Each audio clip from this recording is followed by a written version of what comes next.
In the heart of Asia, in the crossroads of ancient empires, a profound artistic revolution took place. A revolution that would forever change the face of one of the world's great religions. Here, the serene philosophy of the Buddha met the artistic realism of the Greeks. For the first time in history, the Buddha was depicted in human form. But he looked less like an Indian ascetic and more like a Greek god. This is the story of Gandhara, the lost kingdom where East and West merged. A legacy of Alexander the Great's conquests that most of the world has forgotten. Join us as we explore this astonishing chapter of cultural fusion.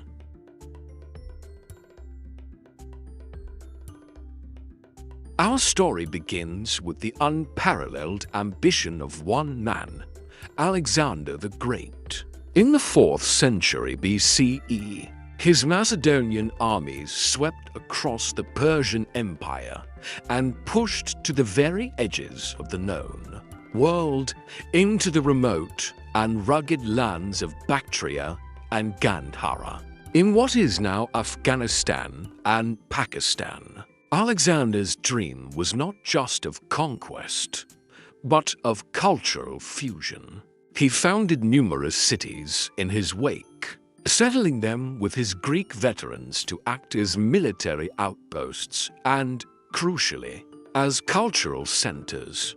Though his empire shattered upon his death, these remote outposts of Hellenism, thousands of miles from the Mediterranean, survived. From this legacy, the Greco-Bactrian and later the Indo-Greek kingdoms arose powerful and wealthy Hellenistic empires. In the heart of Asia, for over 2 centuries, Greek kings ruled from cities like Iconium in Afghanistan and Taxila in Pakistan, promoting Greek language, art, and philosophy. One of the most famous of these rulers, King Menindari, known in Indian texts as Milinda, became a great patron of Buddhism. His legendary dialogue with the sage Nagasena, recorded in the Questions of Milinda, shows a Greek mind grappling with and embracing Eastern philosophy. This enduring Greek cultural and intellectual presence set the stage for the Gandharan miracle.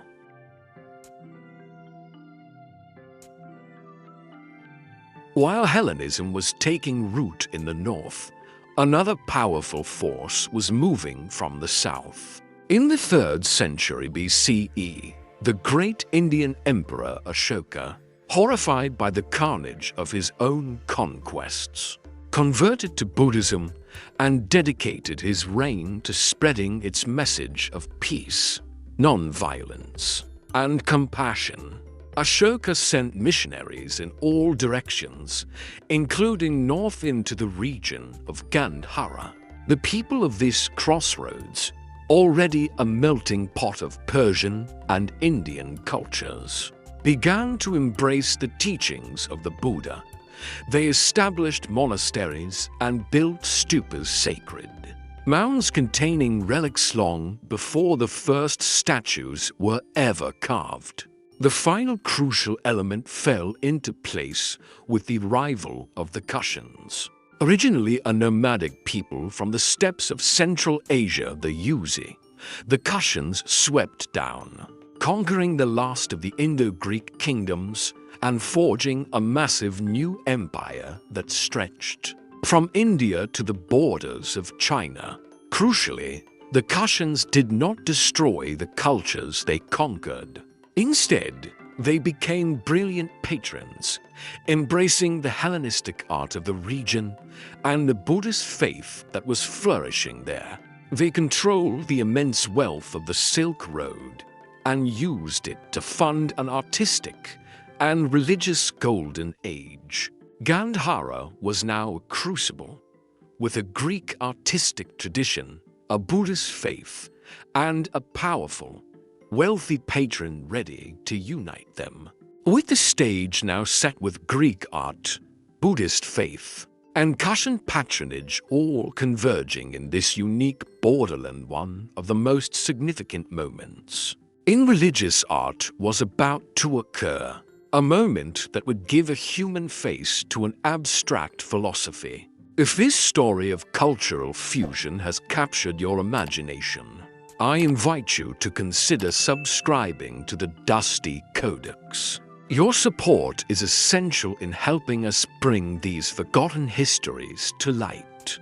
Before we witness this artistic birth, I'm curious, what do you think is more remarkable, the survival of Greek culture so far from home, or the Kushans' decision to embrace and patronize the cultures they conquered?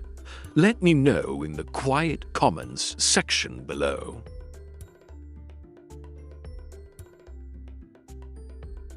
For centuries, early Buddhism had avoided depicting the Buddha in human form, representing him only through symbols like a footprint, an empty throne, or a Bodhi tree. This aniconic tradition was deeply ingrained. But the Greeks, with their long history of anthropomorphic gods, brought a new perspective. They believed the divine could and should be shown in a perfect, idealized human form. This fusion created Greco-Buddhist art under Kushan patronage.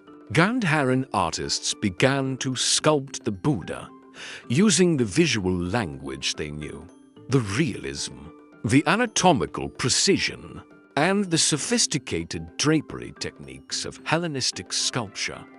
The result was revolutionary. A Buddha who looked like a Greek philosopher king, both approachable and divine. Beyond single statues, Gandharan artists revolutionized religious storytelling. They carved intricate narrative panels that wrapped around stupas, depicting the key moments of the Buddha's life and his past incarnations, the Yataka tales, using the continuous narrative style of Roman friezes. They created a biography in stone that was easy for lay people to understand. This artistic synthesis extended beyond the Buddha himself. Bodhisattvas, enlightened beings who aid others, were sculpted with princely features. Even Greek mythological figures were incorporated. The powerful hero Hercules, for example, was reimagined as Vajrapani, a protector of the Buddha. This syncretism made the new faith accessible, using familiar heroic figures to introduce new concepts.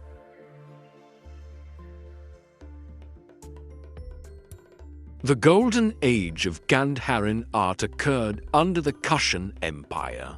Emperors like Kanishka the Great became legendary patrons of Buddhism, funding the construction of vast monasteries and towering stupas that were adorned with thousands of these magnificent Greco-Buddhist sculptures.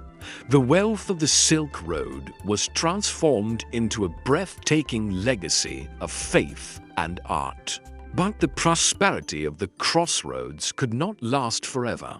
From the 5th century onwards, a series of devastating invasions by the White Huns, or Hephthalites, swept through the region.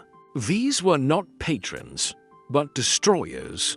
They sacked the cities, burned the monasteries, and shattered the stability that had allowed this unique culture to flourish for centuries. Though the kingdom of Gandhara itself faded, its artistic revolution had a profound and lasting impact. The Greco-Buddhist style, and the very idea of depicting the Buddha in human form, traveled east along the Silk Road. It would directly influence the art of the massive Buddhas of Bamiyan in Afghanistan, the cave temples of Dunhuang in China, and eventually shape the artistic traditions of Korea and Japan. The Greek echo, born in Gandhara, can still be seen in the face of the Buddha across all of Asia.